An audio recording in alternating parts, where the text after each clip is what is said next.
Якутии 35 новых случаев COVID-19. Глава региона сообщила о выходе на плато. В столице Южной Якутии реконструируют большой объем дорог. Службы готовы к летнему сезону. На знакомство с инструментом дается лишь 1 неделя в году. Особенности церковной должности звонарь.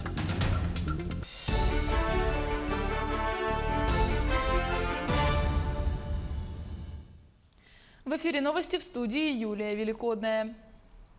Число заразившихся новой коронавирусной инфекцией в России возросло за сутки на 10 598. Суточный рост составил 4,2% против 4,1% днем ранее. При этом у 42% пациентов не оказалось никаких симптомов. За минувшие сутки в республике выявили 35 новых случаев заражения коронавирусной инфекцией. В Якутске 27 случаев COVID-19, 4 в Аймиконском районе и по 1 новому случаю заражения выявлено в Ленске и Нерюнгри. 85-летняя жительница Якутии выздоровела от коронавируса. В тяжелом состоянии находится 7 человек.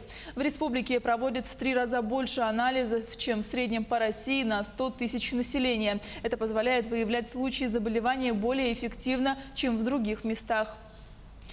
Что касается зараженных COVID-19 в Аймиконском районе, это 3 работника золотодобывающего предприятия и 1 работник полиции, прибывший из другого региона. У 3 заболевание протекает в легкой форме, 1 пациент стабильно тяжелый.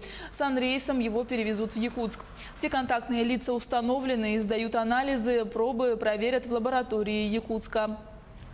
Прибывший сотрудник полиции из отпуска не по приезду в Уснеру был сразу изолирован, на работу не выходил, ни с кем не контактировал.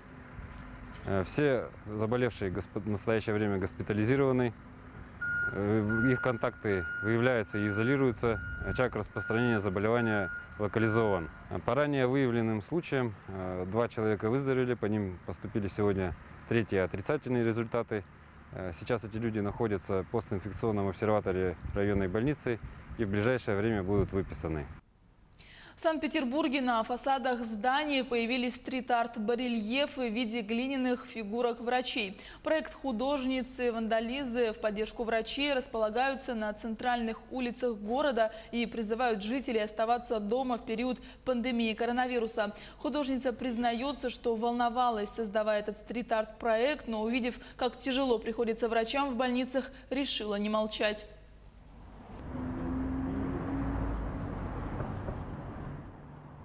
Этот проект мне пришел в голову, когда я лежала в больнице, но не из-за ковида. И я смотрела, как тяжело врачам, как они напуганы, и я думала, что я могу сделать, я же художник.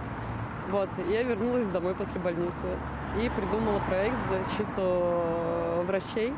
Им необходима защита, и по хэштегу «Защити врачей» ты можешь найти фонды, которые занимаются сбором для защиты для врачей. Я, если честно, немножко даже волновалась, потому что это немножко острая тема, но она очень сильно беспокоила меня, и я решила все-таки не молчать. Вот, и в Петербурге очень хорошо, положительно люди отнеслись. Пиццу за скороговорки и тренажер за домашние тренировки. Такие призы приготовили для участников онлайн-конкурсов в Ленске. Кто может стать участником и как участвовать, знает Марина Крутихина. 3, 4, 5. На самоизоляции спорт по расписанию. В Ленске спортивные секции почти 2 месяца закрыты, но занятия продолжаются дома. Семья Грудининых на время превратила квартиру в спортзал и всем составом поучаствовала в республиканском конкурсе «Тренируйся дома всей семьей». Конечно, онлайн. Записали видео тренировок, смонтировали и отправили. Заняли 3 место. Приз – мини-велотренажер. Не думали, что выиграем, потому что конкуренция была большая. Для меня, допустим, спорт – это жизнь. Это здоровье. Ну и в будущем, допустим, детям пригодится. Будут, допустим, уже там своих детей. Так, допустим, воспитывать спортивно. Свои награды заработала и Аня Слепченко, но не спортивные, научные. 10-летняя ленчанка быстрее и качественнее всех одноклассников выполнила онлайн домашние задания, а класс занял 3 место за лучшие показатели в школе. В самоизоляции делать нечего, очень скучно. И на улицу нельзя выйти, поэтому лучше поучаствовать в каких-то конкурсах, чем просто валяться на диване и смотреть телефон. Жизнь в режиме онлайн почти 2 месяца. Работа, учеба, спорт, доставка еды – все через гаджеты. Для тех, кому скучно на карантине, учреждения культуры придумывают онлайн-конкурсы. Например, Центральная библиотека устроила состязание скороговорок. Главный приз – большая пицца. Я сняла скороговорки. В принципе, скороговорки я знаю много, потому что училась в детской школе искусств на вокальном отделении. А для речевого аппарата и артикуляции очень важны скороговорки. Вот. Ну и через некоторое время пришло сообщение, что я победила. Так что, если вы хотите провести время с пользой, да еще и награду получить, найдите для себя и для всей семьи интересное хобби и вперед к победе. Марина Крутихина, Олег Соснин, Анатолий Гуськов. Телеканал «Алмазный край».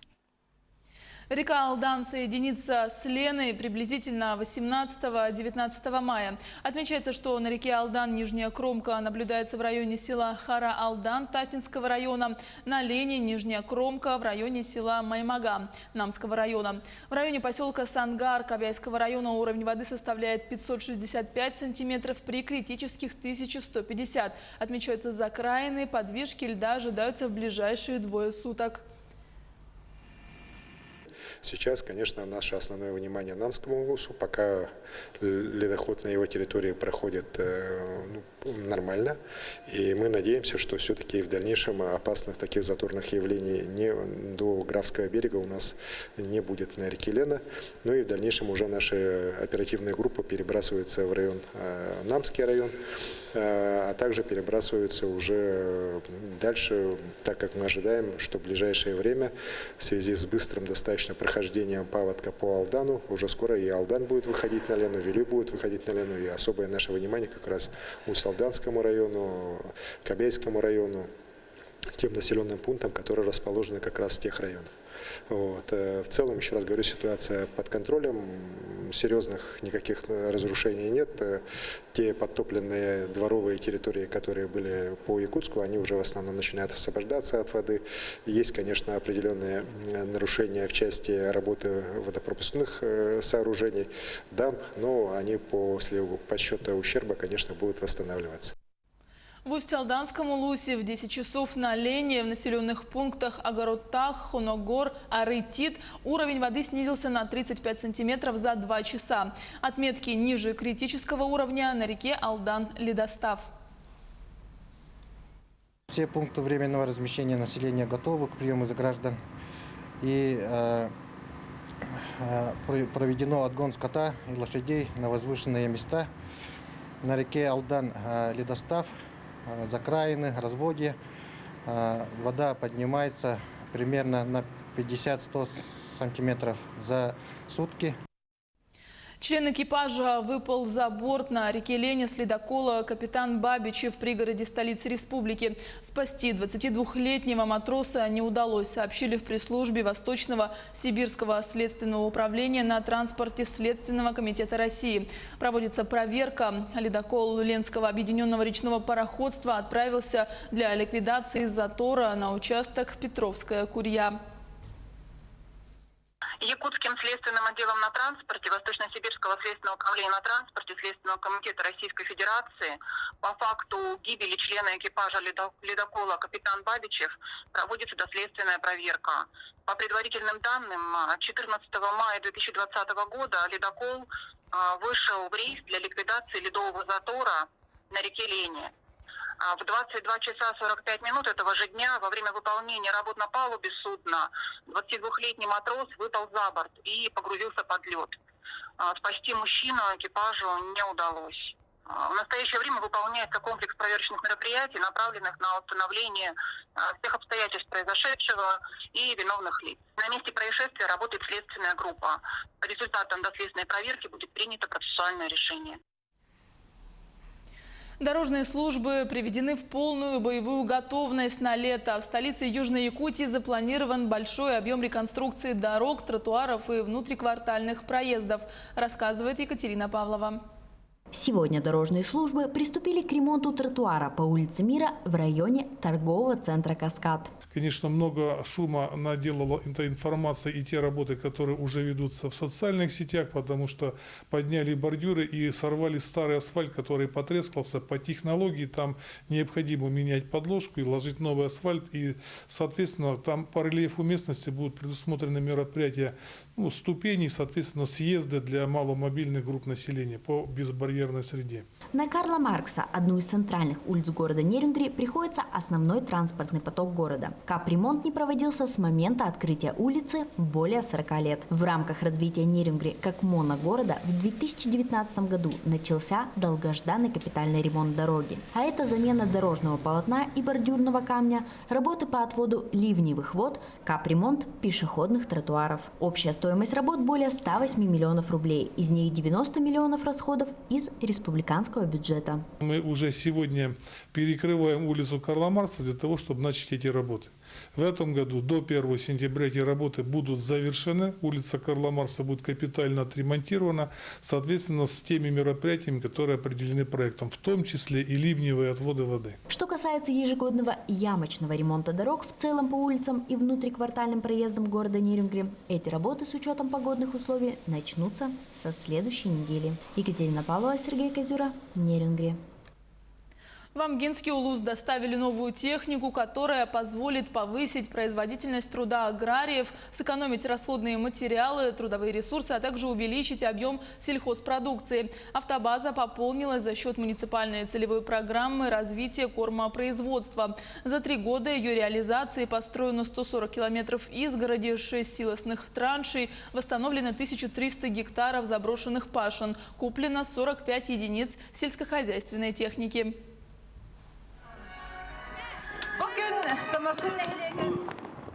СХПК Самарсун является зерноводческим хозяйством нашего наследия. Сегодня у них и у всего наследия радостное событие, так как благодаря Министерству сельского хозяйства и администрации Улуса приобрели новую технику трактор МТЗ-121. Выражаем огромную благодарность от имени СХПК Самарсун и всего наследия. Айхальцы смогли позвонить в колокола в местном храме Рождества Христова. В обычный день это сделать нельзя. На знакомство с этим инструментом дается лишь 1 неделя в году – Пасхальная седмица. Этим вдохновилась одна из прихожанок храма Рождества Христова. Смогла ли она овладеть искусством звонаря и сколько времени потратила на это, знает Альбина Шарафеддинова.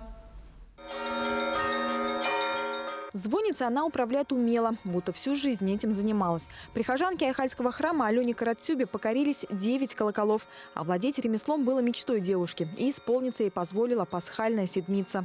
Именно в этот день батюшка разрешает любому желающему прикоснуться к этому светлому инструменту. Я решила немножко подготовиться заранее, чтобы не бездумно нажимать, на клавиши, так скажем, за веревочки дергать. Как-то более осознанно. И я нашла обучающее видео в интернете накануне. Посмотрела историю, во-первых, колоколов, как появились, для чего и какие виды бывают. И посмотрела первый урок. Самый большой колокол храма Рождества Христова зовется «Благовест», весит полтонны. Первый его звон айхальцы услышали еще в 2009 году. И по сей день он раздается в поселке чаще всего. Он несет хорошие новости и призывает всех верующих к богослужению. Только колокола осветили, фотография тоже есть на территории храма перед поднятием.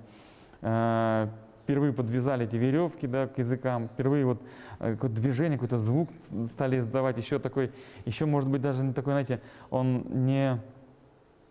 еще такой не гармоничный может быть, но он такой радостный, что что-то появляется новое и важное. Путь к звонарству у атамана казачьего общества Вячеслава Бузыкина открылся 11 лет назад. Ремеслу его обучили в Новосибирской школе звонарей. Теперь Вячеслав делится своим опытом с новичками. Учил парней, ни одного, у меня в казачках был, молодежь пытался, они все, правда, уезжали потом. Не знаю, человека 4-5 учеников у меня. Сейчас Роман, он не кадет, но казак наш, тоже звонит. Чтобы овладеть искусством звонаря, нужно около 2 месяцев. И совсем не обязательно иметь музыкальное образование. Нужно лишь чувство ритма и желание. Альбина Шарафеддинова, Дмитрий Храмкин, телеканал «Алмазный край». Таковы новости к этому часу. Не переключайтесь.